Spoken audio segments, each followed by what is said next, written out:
Good afternoon, good evening, good morning. Welcome back to Foundation Course number 2 on Buddhist Refuge. And we're going to do class 6 today. We're continuing on with divisions of nirvana.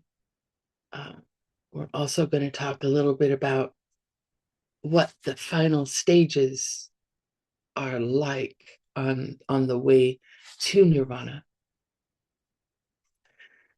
But before we do that, let's take a moment and get in touch with our motivation for being here, taking this course and being here this morning or this afternoon or this evening.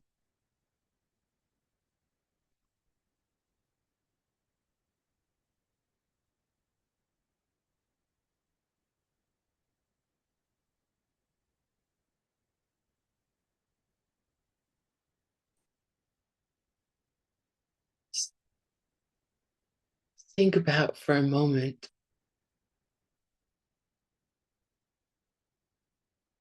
all the suffering that exists in the world.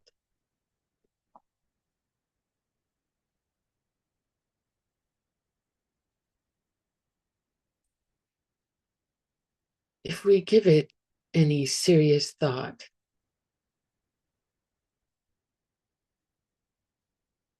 it can be utterly overwhelming. The poverty, the physical sickness, mental anguish, starvation,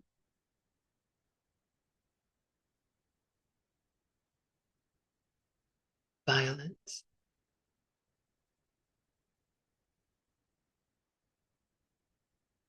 theft,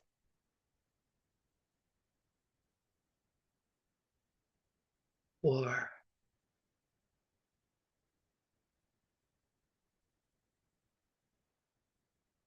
government brutality,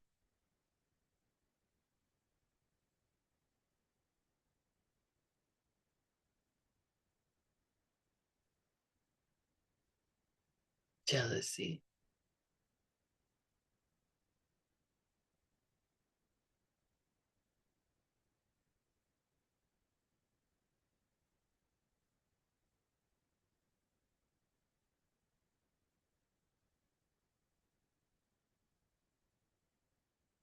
It's enough to make you want to cry.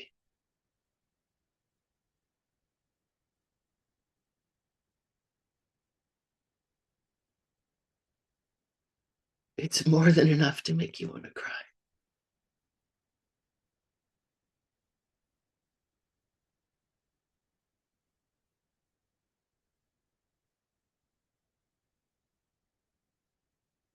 It's bad enough that people are being hurt.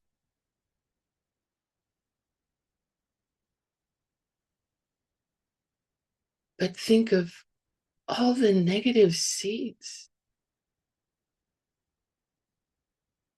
that those who are doing some form of violence against other people. Think of the seeds they're planting. Think of the future they're creating for themselves.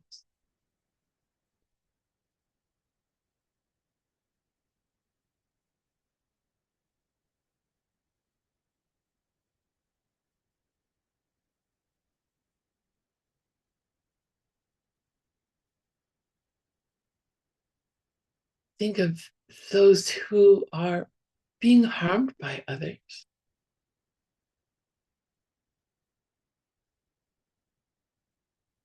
And how the normal reaction is to push back.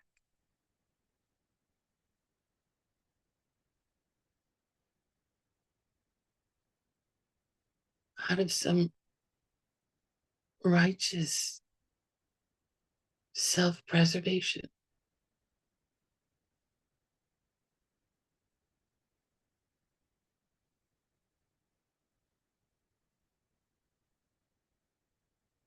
It's just tremendously huge.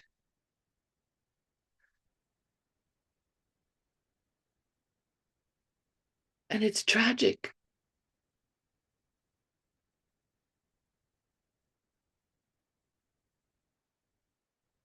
because it's all based on a mistake.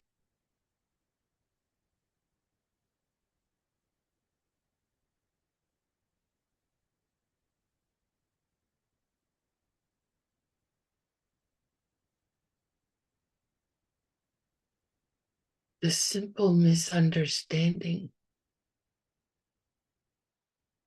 of what the cause of our experience is.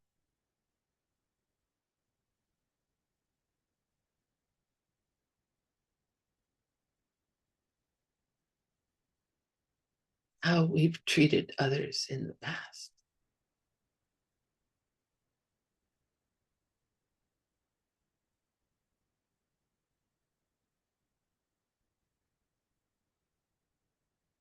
And that it is we ourselves, individually, who create our future experience by how we treat others today, in each moment. Simple mistake.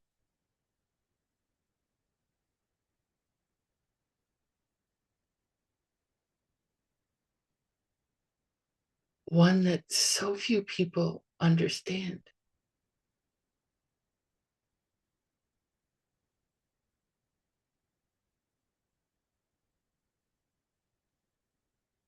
That's the real tragedy.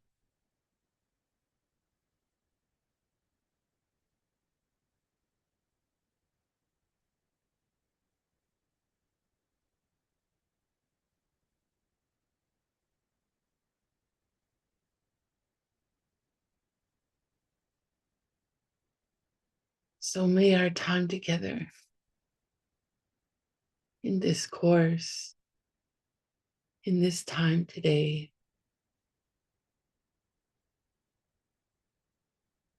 may we plant powerful seeds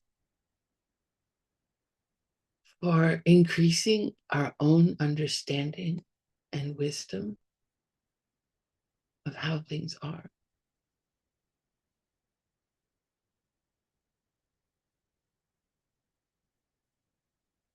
Not only for our own benefit, that we may be more mindful during the day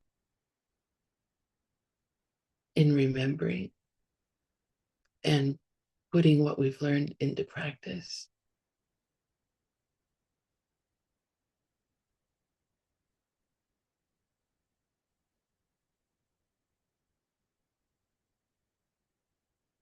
So that we can reach the highest state of being that we can. Put ourselves into a position where we can help all these beings, all these people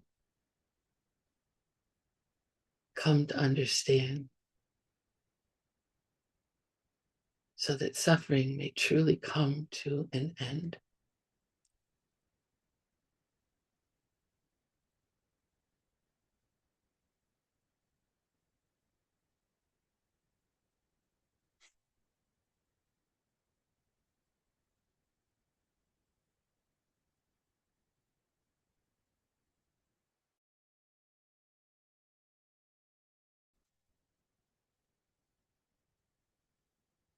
Sangye Churan Sukhi Chuknam La Changchu Partu Dakni Kyapsuji Taki Chishe Ki Pesanam Ki Drola Pinchir Sangye Juparsho Angye Churan Soki Chuknam La Jamchu Pardu Dagni Kyapsu Chi Daki Chishegi Pesanam Ki Jola Pinshir Sangye Juparsho Sangye Jarang Soki Jugnam La Jamchu Pardu Dagni Kyapsu Chi Daki Chisheki Pesanam Ki Jola Pinchir Sangye Juparsho.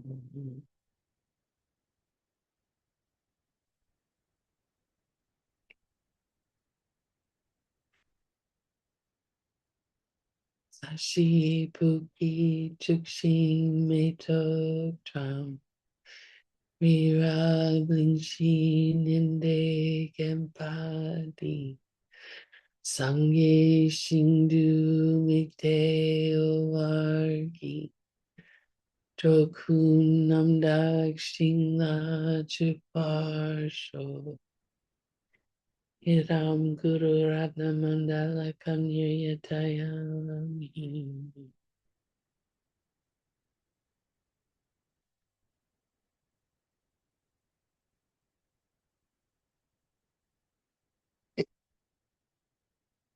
So before we get started, were there any questions from last time?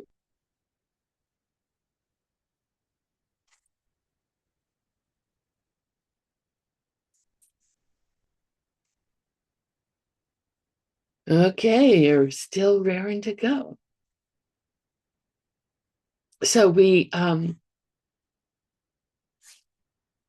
started talking about 4 different kinds of nirvana last time we met.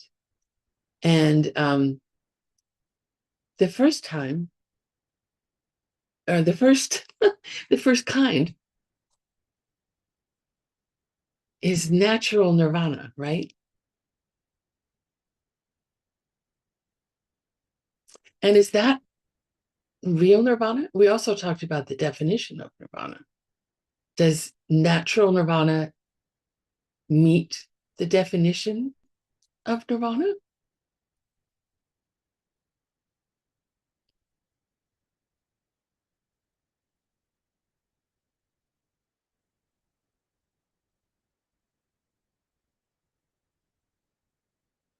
Does anyone remember the definition of nirvana?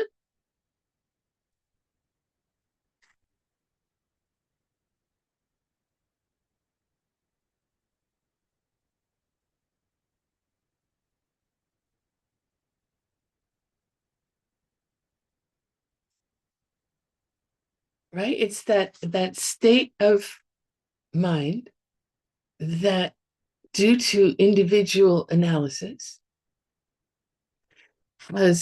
has completely, entirely removed all mental affliction obstacles. So natural nirvana was not a state of mind. Oh, I'm sorry. I had the wrong tab clicked on the chat. So thank you for answering. I thought everyone might be asleep. So right, it's a state of mind that only a living being can have, right? It's not just uh the absence of self-existence. We'll talk more about what absence it might be. Well, it is a cessation, right? A cessation is an absence. An ending is an absence. But as we talked about last time, nirvana is an absence of something that once did exist. Our minds, if you're like me, uh, our minds have mental affliction obstacles to being in a state beyond that. We're blocked. from reaching peace, they call it liberation.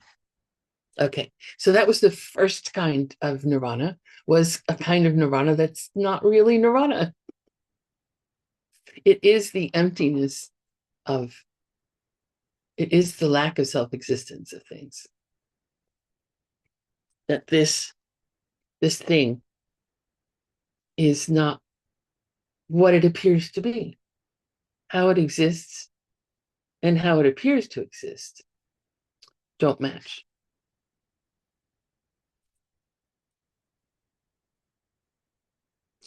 So now we're going to continue on with the other types of, the other types of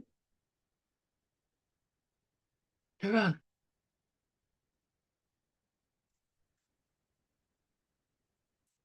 Bring you back over here. Okay.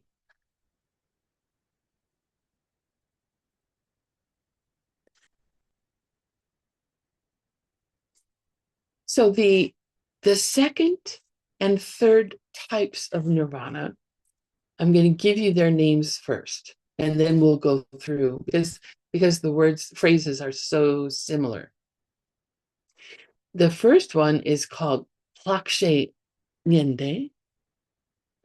So say plakche. This one you have to sort of go ha, plakche nyende. Plakche nyende. And the second one is plakme nyende. Plakme nyende. And you Tibetologists, you cut off the ending of the word me, because of the suffix me. Plakme nyende. So plak. Plak means something left over. Like sometimes you may see this type of nirvana talked about as remainder.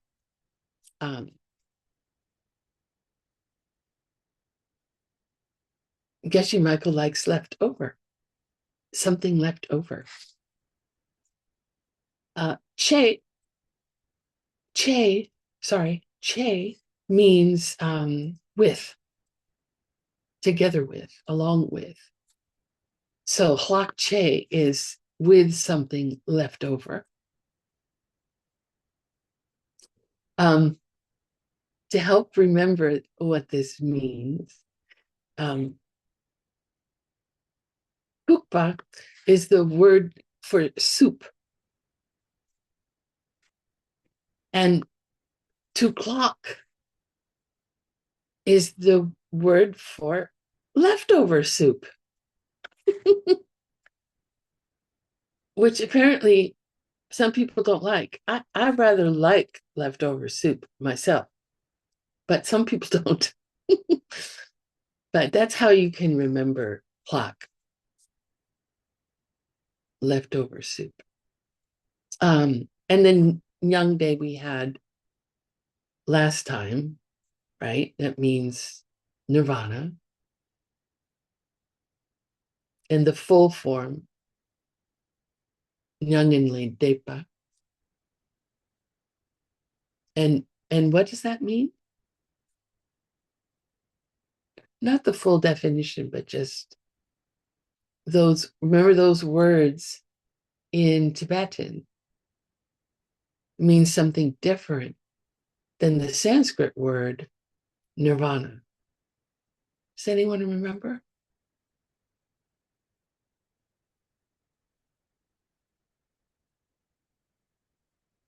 Nirvana means to blow out like a candle. And Nyangenle Denpa the Tibetan means to go beyond grief, to go beyond grief.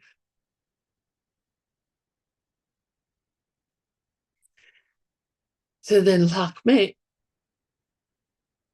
the me means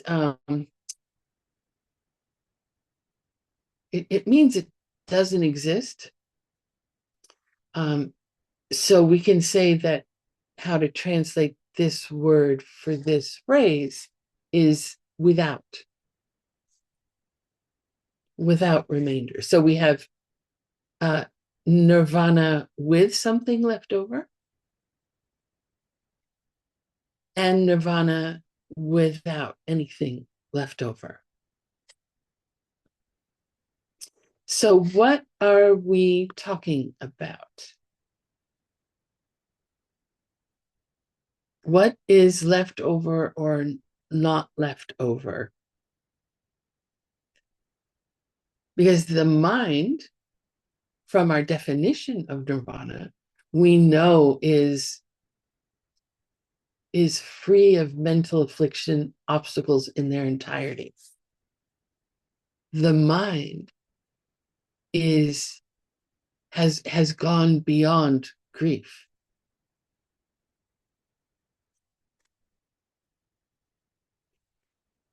But there's, in these two, in one instance, there's something left over. And in the other sense, there's nothing left over. So Geshe Michael has said that it's possible. You know, nirvana is not some other place. Nirvana is a state of mind, right? So people on this class, someone could have reached nirvana in their meditation this morning. I think I mentioned that before. When you go from advance through each path, you do so in a state of deep meditation. But someone could have reached nirvana this morning in their meditation, and they wouldn't appear to us to be any different to the rest of us. They would appear to be the same person they were the last time we met. So the something left over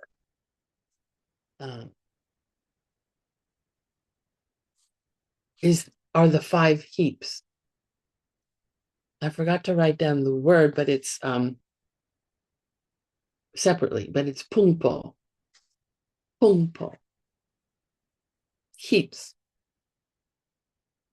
Heaps, like piles. And they call them heaps. We have 5 heaps, they say, or that's how they talk about it. And each heap is another pile of other things. So it's piles of piles, these heaps. So it's a pretty good word. It's a pretty good way to think about this. So what are the 5 heaps? And I'll just go through them quickly, just to make sure everyone is at least, if not familiar, hears about them this morning. Or today. The first heap is called the heap of physical form. So this is our physical body. I like to call it the bag of bones. My skin bag of bones is the heap of body. Then the second heap is called the heap of feeling.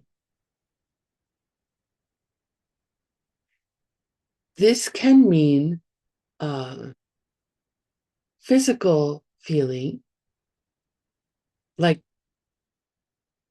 feeling good or feeling bad or feeling neutral. It could be mental feeling, like feeling happy, feeling sad, or feeling neutral. So feeling encompasses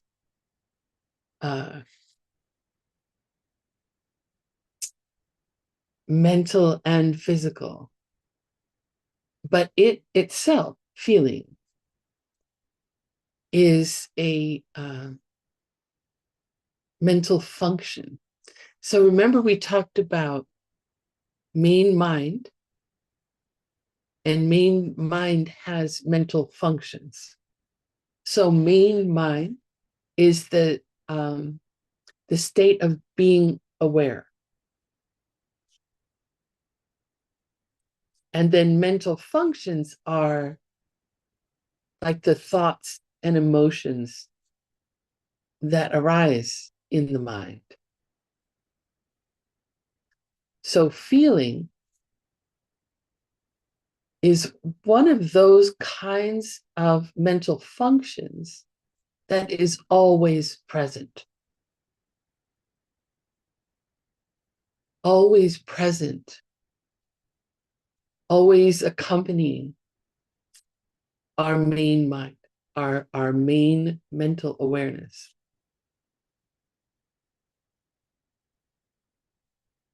So feeling is separated out as the second of the 5 heaps.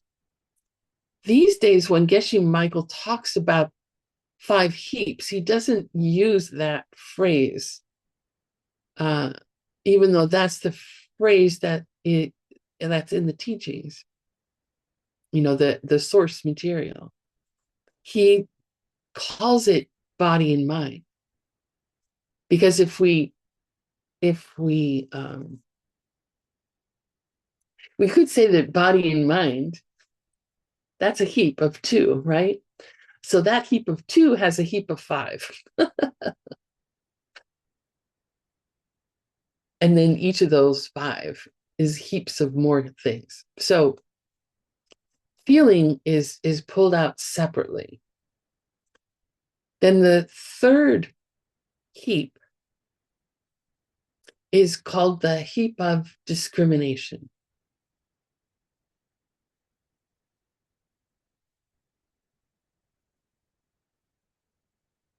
This ranges from discrimination used in the sense of passing a judgment in our mind about something, like this is good, this is bad, this is helpful, this is harmful,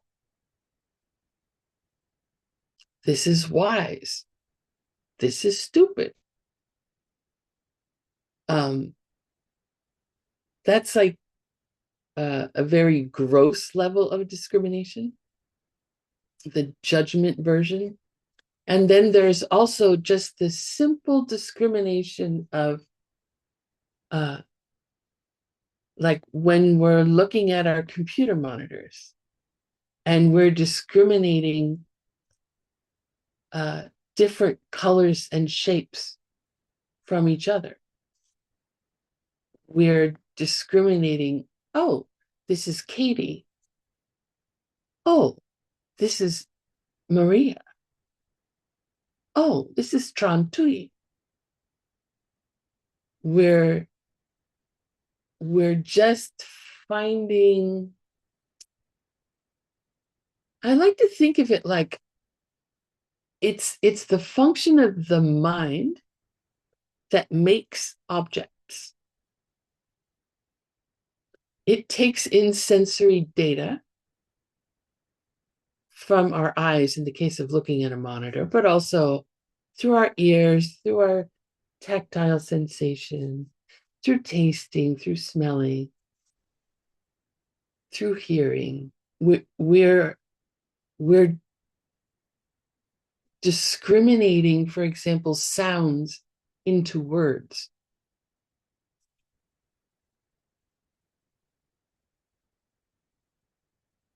So it's that kind of discrimination that is always present accompanying main mind. We're always doing that.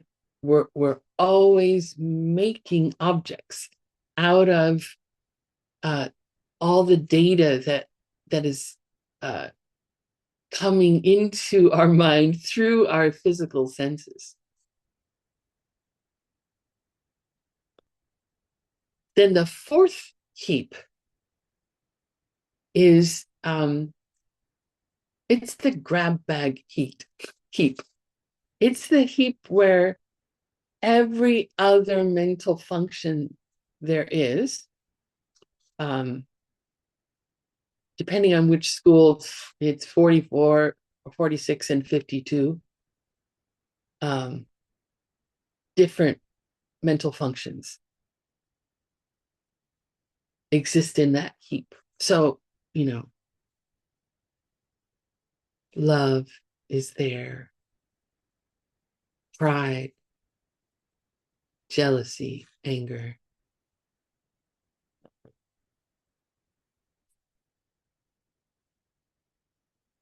All different kinds of mental functions.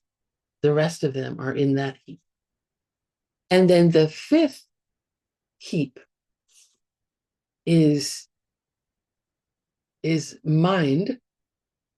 But here, this is also, it has heaps. So we're talking about the six consciousnesses, right? The consciousness of mind, the consciousness of the eyes, ear consciousness, nose consciousness, etc., etc. So why are feeling and discrimination separated out from the other mental functions? Why didn't they just say, oh, there's three heaps? There's physical body, there's mental functions, and there's awareness. Those two mental functions, feeling and discrimination, so especially the judgmental forms, but they have their root in just the bare, their most subtle forms. It's always going on of feeling good, feeling bad, or feeling neutral. Most of the time, we're feeling neutral. But if something happens, like, we're sitting on our chair and in one way, and we feel a little discomfort, so we move. We don't even think about it, but we move because that feeling arose, that mental function of feeling arose. It inspired a movement, a change. Stronger feelings inspire stronger reactions, right? This is bad. I'm feeling. Oh, I'm sorry. That's discrimination. I'm feeling. I'm feeling bad. That inspires certain kinds of behavior, and we noticed it in ourselves. We have this phrase in my country: waking up on the wrong side of the bed. Sometimes we just wake up and we're in a bad mood, and that bad mood affects how we are with other people. It inspires in us a certain behavior, or it inspires in us behavior, period. And then discrimination, of course, if we're judging, this is good, this is bad, this is also inspiring behavior. So these two mental functions are particularly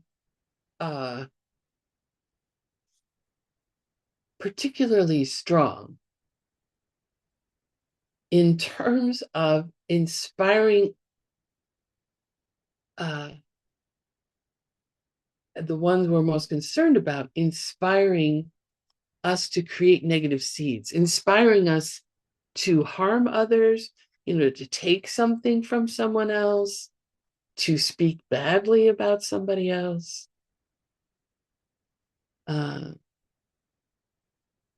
These two mental functions are very, they're always present, and they can be very dangerous. So that's why they're called out.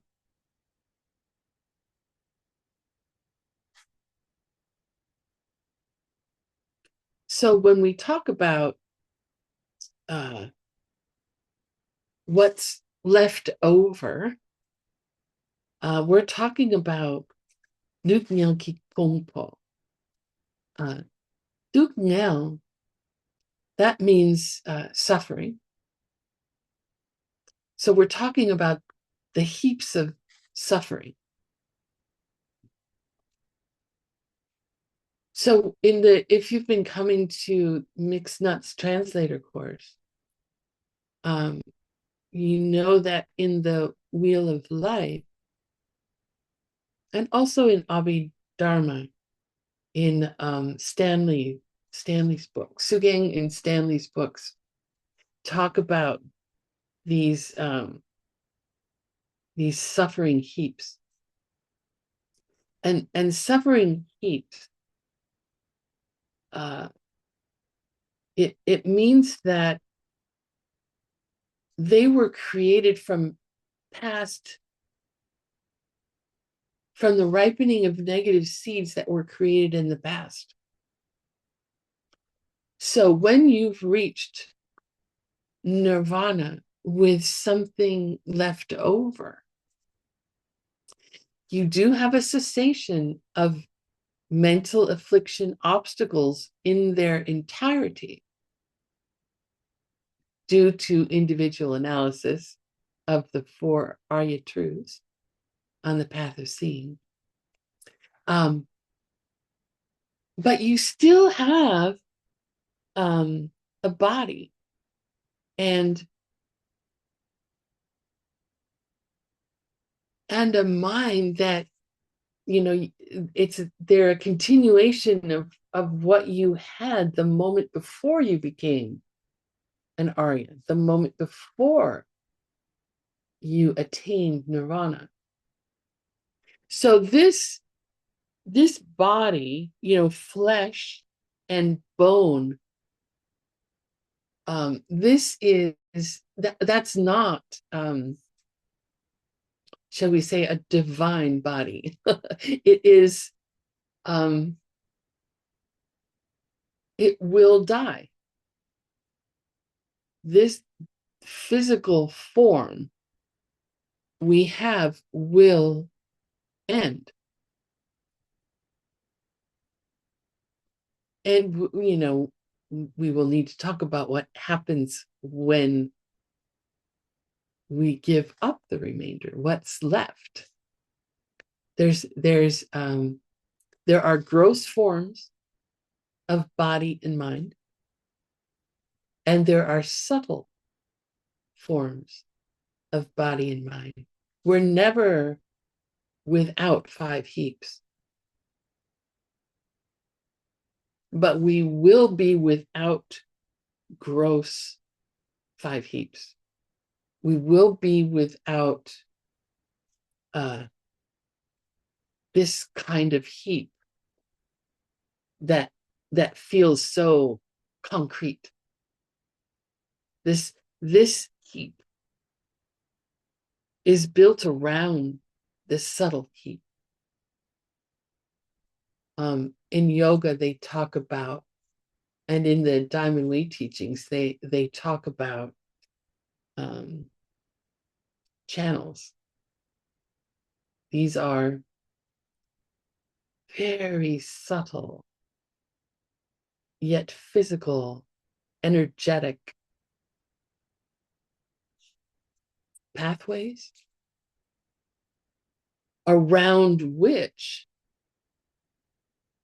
uh, bones, our skeleton, our different organs, and our skin, holds it all together. But the physical body, the gross physical body, the one we're used to thinking about when we think of body, is formed around very subtle, energetic flows. And the same with our mind. There, we have a gross mind and we have a very subtle mind. And this is not the place to talk about those things, but as we continue to learn about how we can get out of suffering, as we advance in our studies, we will learn more about those things. But just suffice it to say that you can reach a state of the cessation of mental affliction obstacles in their entirety once you've seen emptiness directly and become very familiar with or habituated with what you saw. You use that period of habituation to remove mental affliction obstacles. You will become free of those and then still have a gross body and a gross mind. So that's what nirvana with remainder means. You still have this kind of body, and mainly they do talk about it as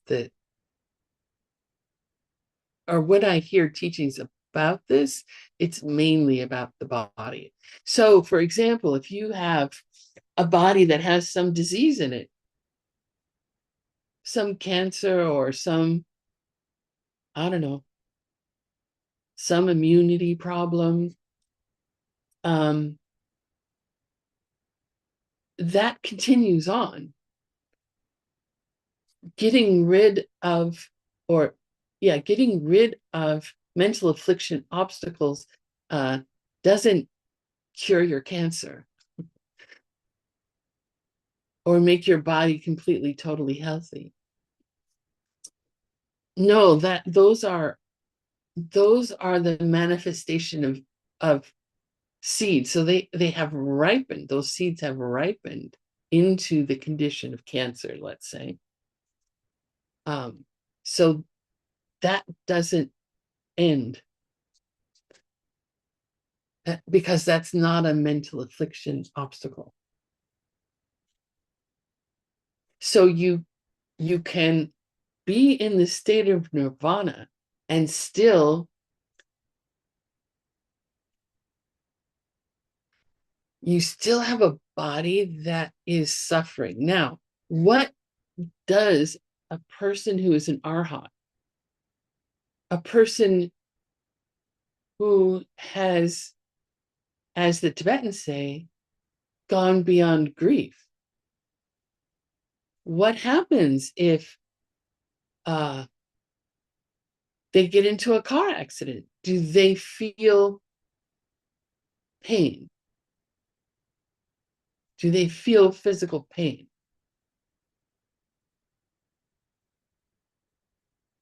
And more subtly, do they suffer because of it?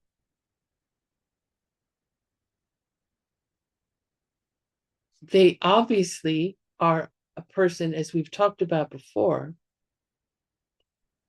who they no longer see things as coming at them, right? They no longer see things as self-existent.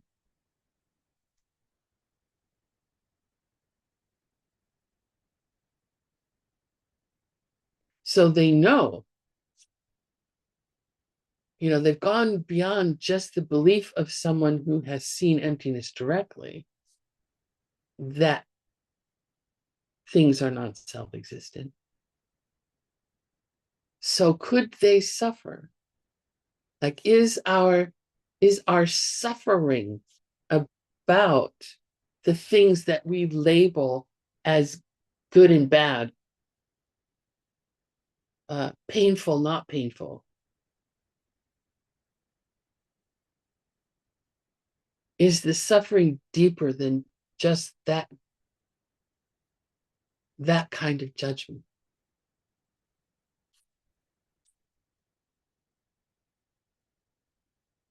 It would be very interesting.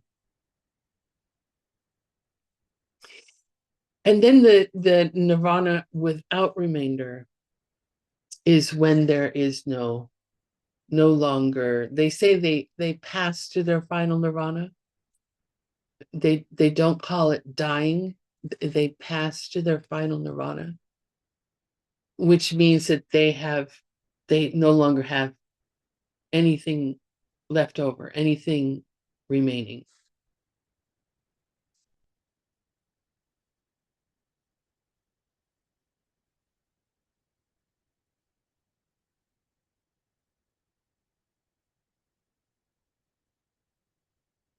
So this state of when you're in nirvana with remainder, that it's related to this phrase Nengin Lempa, which means something like a negative feeling. So you have these, that they're called suffering heaps. But then the question that we won't know the answer until we get there is, how could there be any suffering about having suffering heaps, or related to having suffering heaps? Uh,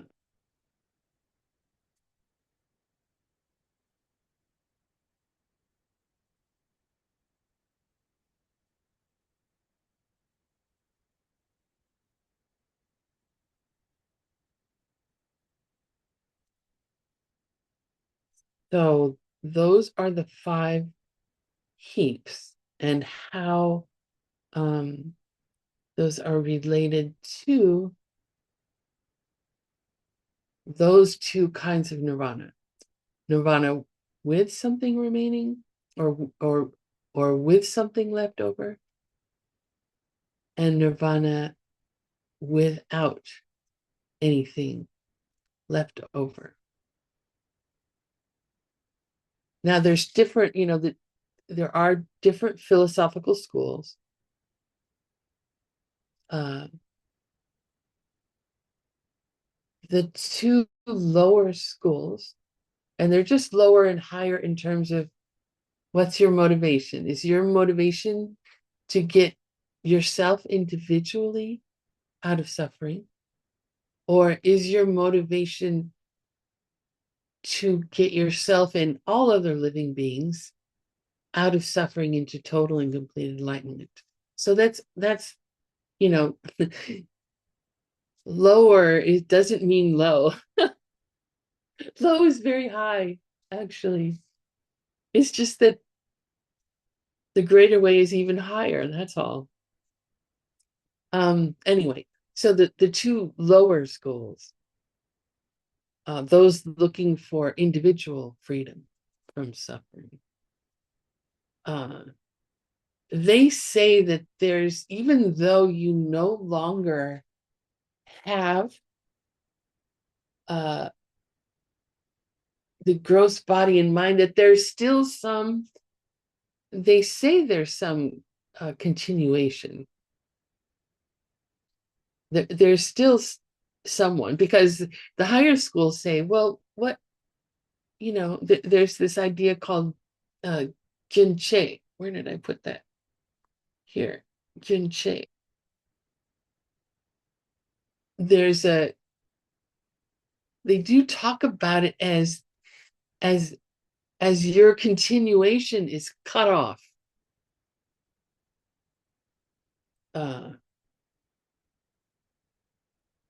That's what's happening when you have nirvana without remainder or without anything left over. Your continuation is cut. Check. So the higher schools say, well, then, is there anyone in nirvana? If your continuation is cut off, where are you? You stopped. So there's this debate between the schools about of what the total piece of nirvana is. Is there someone there or not? There must, the higher schools, even though they debate with them, like, well, who would you call an arhat if you stopped? There's still this idea in the greater way teachings that a Buddha will come and tap you on the shoulder once you're in nirvana and say, hey, isn't this cool? Nirvana is, oh, it's just absolutely awesome to be without suffering. Yeah, this is awesome. So there's someone there that they're interacting with. And then the Buddha says, what about everybody else? Wouldn't it be great if everybody else could have this experience? Yeah, let's go back and do this again with the idea to get everyone out of suffering. So the greater ways story is that you might as well have the motivation to get all living beings out of suffering rather than just yourself, because you're going to have to do it anyway.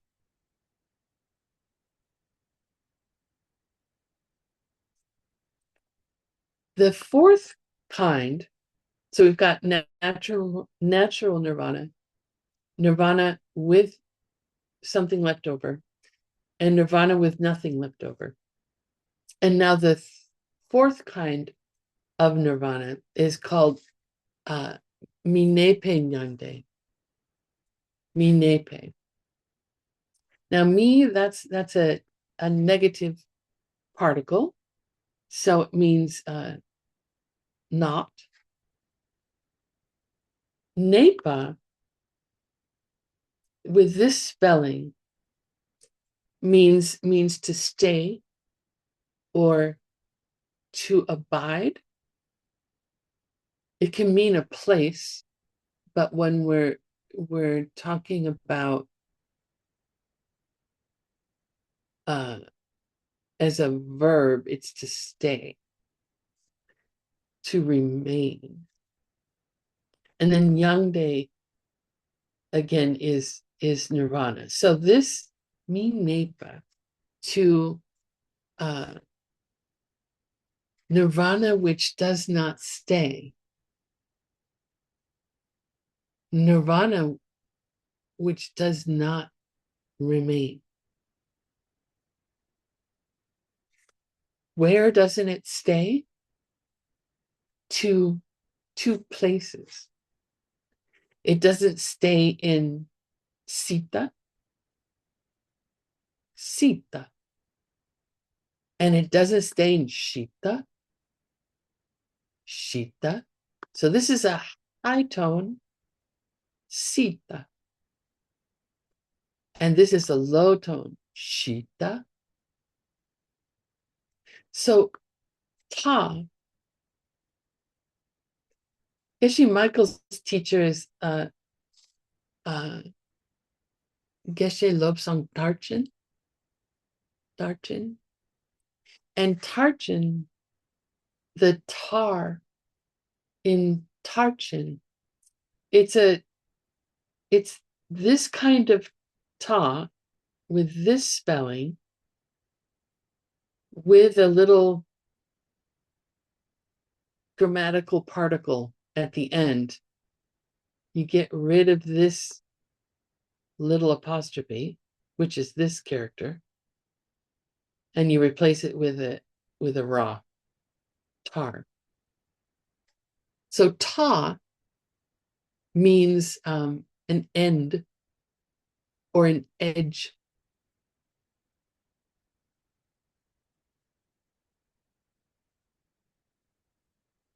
We talk a lot about ta when we talk about the two extremes of thinking that everything exists really as it seems. That's an extreme of, of self-existence. And then the other extreme is that, well, if things aren't self-existent, then they don't exist at all. So those are the two edges, the two, yeah, cliffs are on the other side of those edges. And the middle way walks between those two. But so this is the same top, an edge. So what edge or end? It when tarchin, chin is we've had it in this course because we've talked about prajna paramita. This chin is the ita in prajna paramita. It means gone. Gone. So tarchin means has gone to the end, meaning that they have reached enlightenment. Tarchin. C, high tone and cutting it off at the end. C. This is a synonym for samsara or the wheel of suffering life. You see in the wheel of life itself, it's called sipe korlo. Sipe korlo. So si ta is the extreme of samsara, or the extreme of being trapped in the wheel of suffering existence. Shi, low tone. Shi means peace. Referencing nirvana. The peace of being free of mental affliction obstacles. The peace of being rid of the heaps. So, what is this one called? This nirvana which does not stay. Nirvana which does not stay in samsara and does not stay in nirvana. So this is referencing the nirvana of a fully enlightened being, of a Buddha. A Buddha has gone beyond suffering and has gone beyond the peace of a lower nirvana, the peace of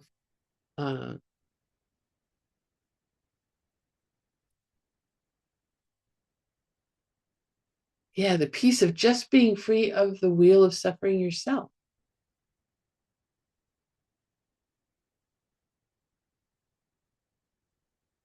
So that's the fourth kind of nirvana. Now, there are three methods that we use to attain nirvana. The first one is called Dakme Tokpe Shereb Kilapa.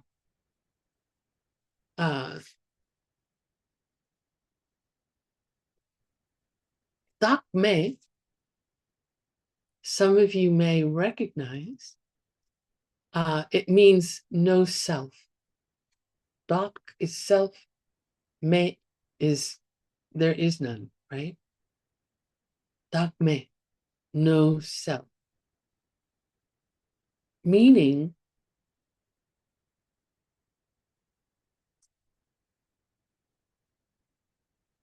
no self-existence.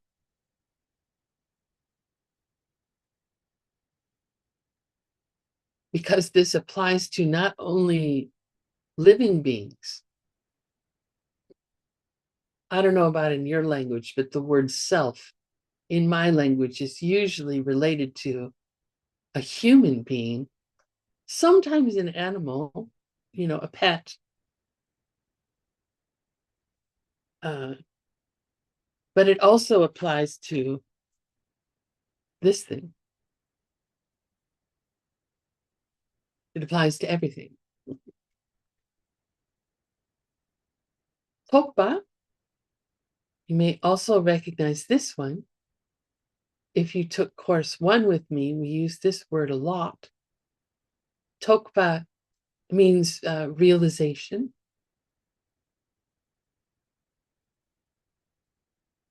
Shera,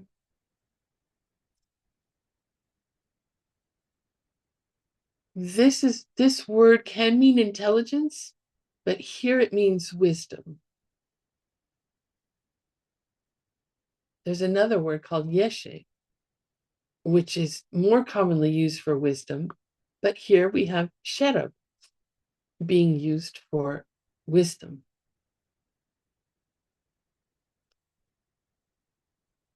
Like in the perfection of wisdom, shera ki pero tu chimpa. And then lapa, ki means up, and lapa means training. And this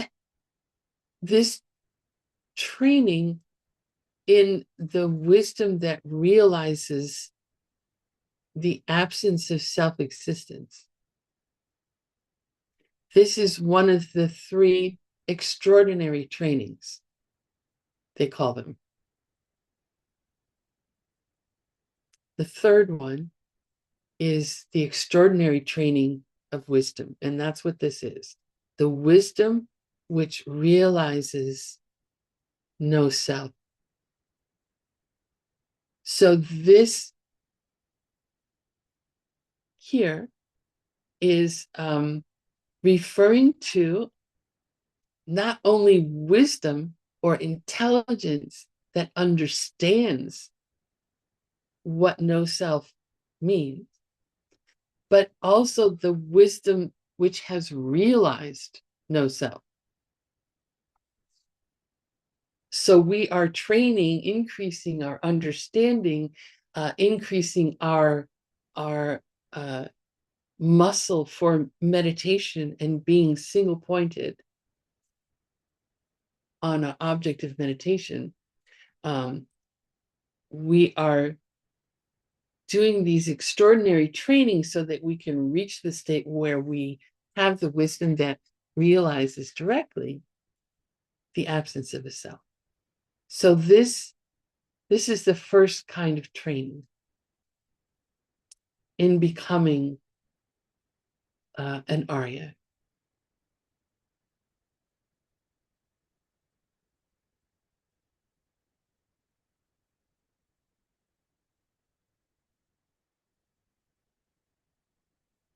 The second training for reaching nirvana is called Lapa Dangpo Ni Shinpa. So we have Lapa again, which means training. Dangpo means first. Ni means 2. So here, this one is the first 2 trainings. So remember I said there were three. So we started off with the third one. Now we're talking about the first two extraordinary trainings. Ki Shinpa. Ki Shinpa. I'm sorry, it's low tone. Ki Shinpa means under the influence. Remember how we talked about when you see emptiness directly under the influence of bodhicitta, the bodhicitta is not manifest in your mind, but your mind is under the influence of bodhicitta. When you see emptiness directly, then you're on the first ground of the bodhisattva path. So here we're talking about under the influence of the first two trainings. And what it means is that not only do we have the wisdom which realizes the lack of self-nature, but that wisdom is influenced by the first two extraordinary trainings. And those are first, morality, and second, concentration. So these two are the foundation.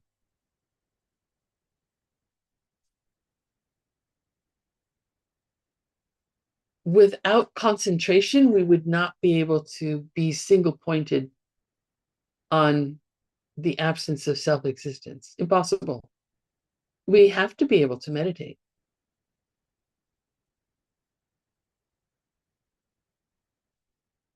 We can't meditate unless we are keeping morality. If we are acting in a careless way, meaning if we're acting where we don't think about how it is that we affect other people, if we don't refrain ourselves from harming others, we are planting negative seeds. And we see that in our lives. It affects us like immediately. We know, for example, like I said earlier, we get out of bed in the morning, like we get out of the wrong side of the bed and we wake up in a bad mood. That affects how we are. We're more likely to yell at other people, right? We're more likely to make mistakes, even to like stub our toe on something, because this is where afflicted is a good word. Our peace of mind is disturbed. It's afflicted. And we do negative things. So if we keep our morality, if we avoid harming others, if we avoid those 10 negative actions, we will be better able to meditate. We will be better able to advance through the stages of meditation. So they build on each other. Morality, meditation or concentration, and then wisdom, which realizes the absence of a self.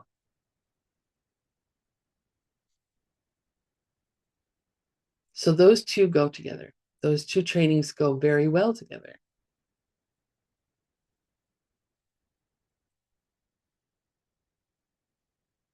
And then the third training is called Toksin Gompa. Toksin Gompa. Tok, we just had, which means realization. Sin. This sin means already. Already.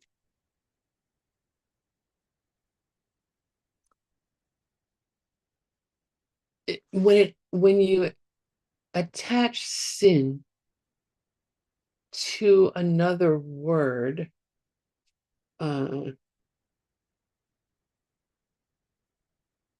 it means it's been done. And here, it's not so much it has been done as you like how do we say it? You hold. Maybe it could be more like zin.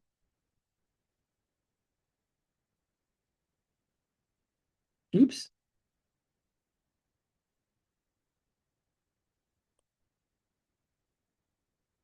To hold. And then pompa, we've had also in this course, this is the fourth half, is called pomlam. So kompa is to become used to become habituated to. And then this word kompa, habituate, that's a root for the word kompa, which means to meditate, right? So kompa means to get used to, become very familiar with. So this is our fourth path. The third trainings to reach nirvana is the fourth of the five paths. Becoming used to what we realized when we saw emptiness directly. As we go through the fourth path, we are there's two things that can go on. We want to have the direct experience of emptiness in deep meditation as much as we are able. But almost more importantly, it's to use the wisdom that we gained from realizing the absence of a self nature to things directly in our lives. Because things still come at us, right? Things still look like they're outside coming towards us, but we don't believe it, right? So we're using that wisdom to refine our behavior and our practices so that we can purify all any negative seeds that we have, so that we can reach a state where we are that there is a cessation, an ending to the mental affliction obstacles in our minds. So there's those two things basically going on in the path of habituation, the fourth path.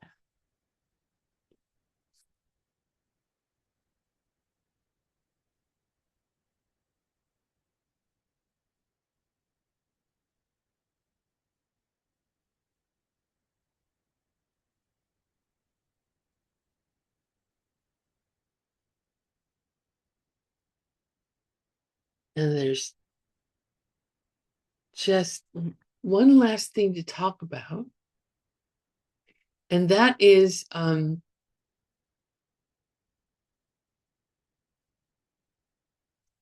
what do we call what are words for the people who are on the third, fourth, and fifth paths? Like, we know the words Arya and Arhat, right? Arya is someone who has completed the third path. They have seen emptiness directly, and they've gone through the individual analysis of the four Arya truths. Yeah. And then an Arhat is someone who has reached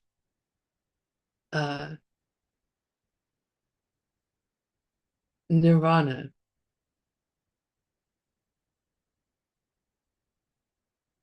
Could be the second or third types of nirvana, with remainder or without remainder. Someone who has a cessation of those mental affliction obstacles due to what they saw when they became an Arya.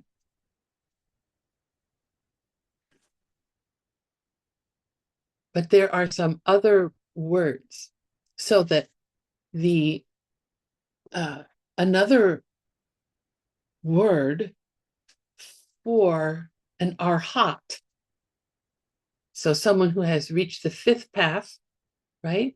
No more learning, is Drachompa. Drachompa. I'll move this up a little. Oh, can I move it up? Nope, it won't let. So Dra means enemy, and Chompa means conquered or vanquished or destroyed. This is the same word that's used in one of the words for a Buddha, which is Chomdende, the conqueror. So Drachompa, and another word for Arhat, is foe destroyer, enemy destroyer.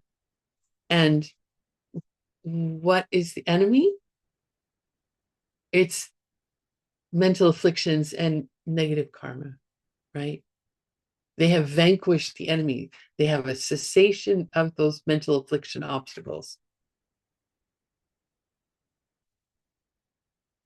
Now, the names for those on the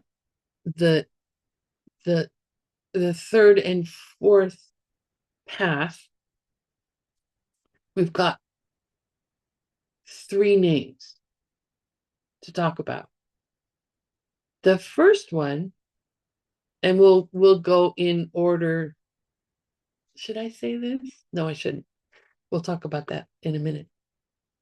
The first one is called Jin Shukpa. Jin Shukpa. Jin means a stream, like as in a continuation, or you can think about it metaphorically as like a river. And Shukpa means to enter. So when a person is on the third path, when they have finished the first half of the third path, they have had a direct experience of the absence of a self nature to things. They have entered the stream. They are a stream enterer. It is certain that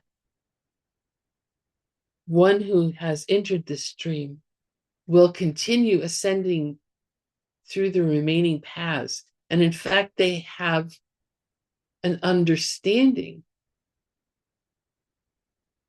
of when that's going to happen, of how long it's going to take them personally to go through the remaining paths. They know they will become enlightened, whether that's enlightened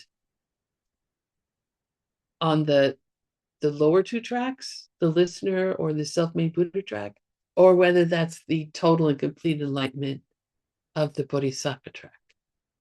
They know. Then there's the second one is called Chirongwa. Chirongwa. Now, this cheer, even though it looks like a cheer that we often use in debate, meaning because, that's not what this cheer is. It's split, even though it's spelled exactly the same. It's split between chi and then this little ra stuck at the end. It's a grammatical particle called the Ladun particle. But anyway, chi means, doesn't mean because, it means back or return. And then ongwa means will. So this is will return, literally. But this is the way we use the phrase in English is as once returner. So this person is really advanced through that fourth level, the fourth path, the path of habituation.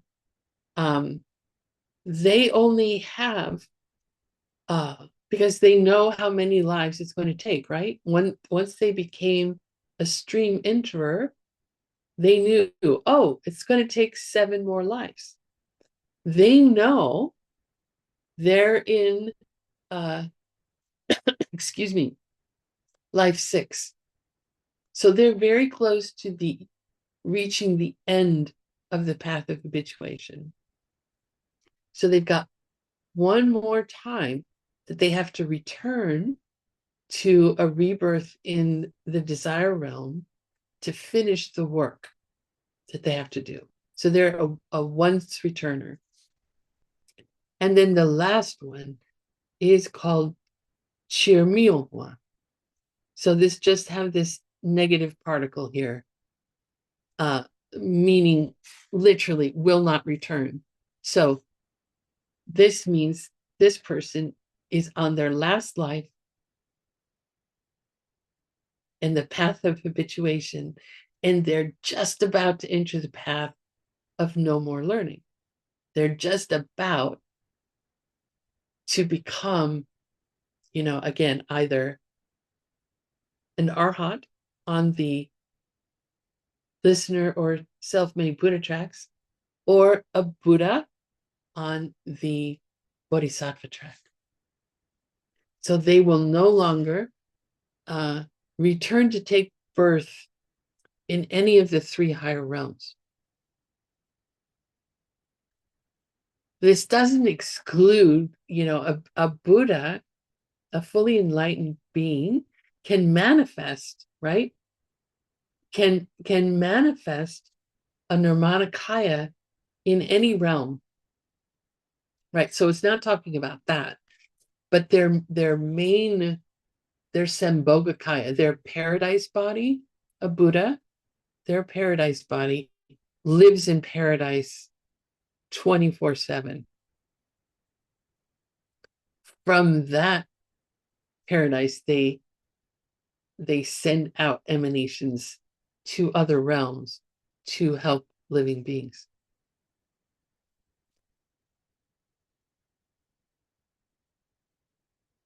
So I was going to say that these are in order of how not these last ones that I just talked about, but when I talked about the with remainder and without remainder, the different schools have different ideas about the order in which those two occur. In the lower schools, they say that first you have nirvana with remainder, and then you have nirvana without remainder. The highest school says first you have nirvana without remainder, and then you have nirvana with remainder. And we will talk more about that, unless you were a mixed nuts person and you came to classes on Nicholas Shaw's book, where Gyaltsev J is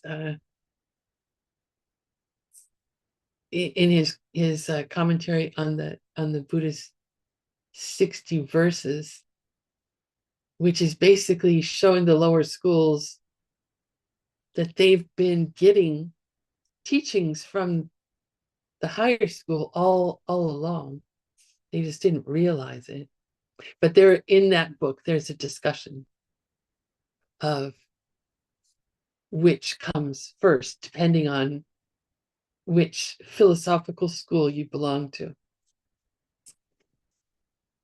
You know, if one of you are, could you please just write in the chat which order it happened for you? We would love to know.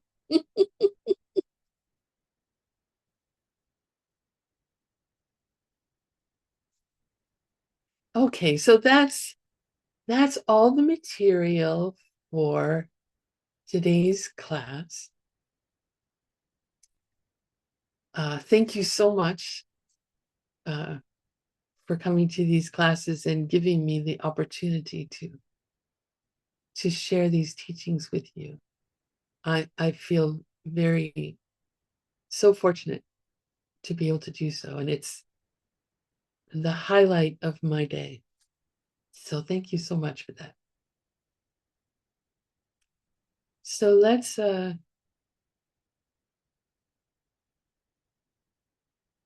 if you'd like to join me, it's up to you. And let's join me in the prayers, but at least please do dedicate. Please do dedicate the work that we've done, the seeds that we've planted. May they ripen into us realizing our highest goals, that we can benefit all living beings everywhere.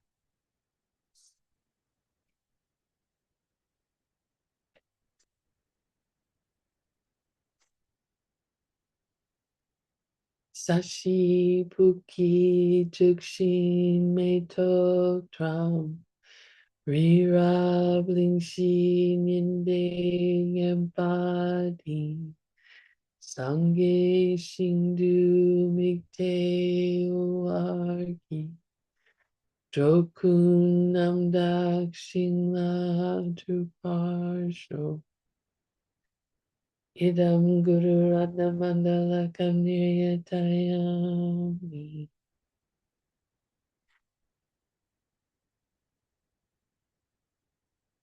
Kewadi Kewokun Sunam Yeshe Toksokshin Sunam Yeshe Lejunwe Tampar Kuni Toparsho.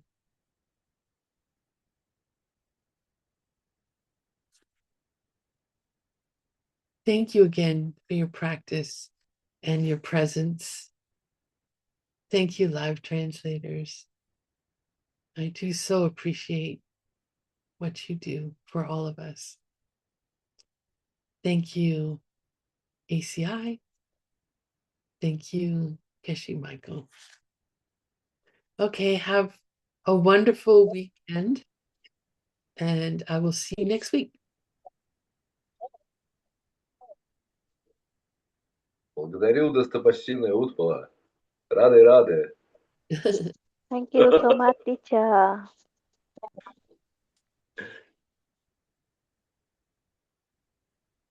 Okay, Thank see you, you Wednesday. teacher.